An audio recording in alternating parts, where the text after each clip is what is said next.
হচ্ছে মোহাম্মদ সোহেল রানা। আমি মহিশাল ইউনিয়নের অম্বুরপুর এখানে ৮ এবং ৯ দুইটা ওয়ার্ডের এখানে ভোট কেন্দ্র। তো আপনাদের যারা এখানে আমাদের সাংবাদিক যে ভাইয়েরা আছেন তাদেরকে অসংখ্য ধন্যবাদ জানাই প্রথমে, কারণ আপনারা জানেন বিগত ১৬ থেকে ১৭ বছর ফেসিবাদ বিরোধী লড়াই এর আন্দোলনে আমরা গণতান্ত্রিক অধিকার প্রয়োগের ফিরে পাওয়ার দাবিতে এবং এদেশের নাগরিক যেন গণতন্ত্রের অধিকার ফিরে পায় সেজন্য বাংলাদেশ জাতীয়তাবাদী দল বিগত ১৭ বছর আমরা লড়াই সংগ্রাম করেছি। আজকের এই দিনে আমরা অত্যন্ত আনন্দিত। চান্দিনার জয় পরাজয় নির্ধারিত করবে এদেশে চান্দিনার জনগণ, কিন্তু আমরা আনন্দিত শুধু একটি কারণে যে আমরা যেই মানুষের ভোট এবং ভাতের অধিকারের জন্য, গণতান্ত্রিক অধিকারের জন্য যে ১৭ বছর আমরা লড়াই করছি আজকে এটার পূর্ণতা পেয়েছে।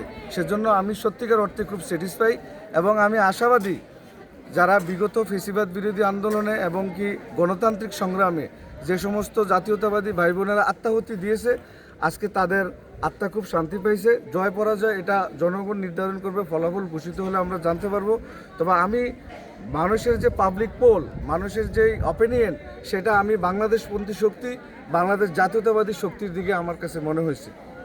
এখন পর্যন্ত এই নির্বাচনী পরিবেশ নিয়ে কোনো অভিযোগ বা এরকম কিছু আছে কিনা?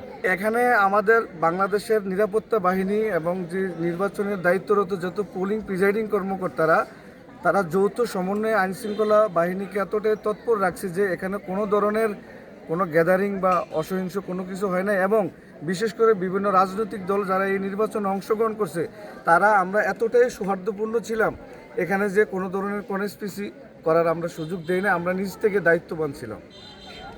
Thank you.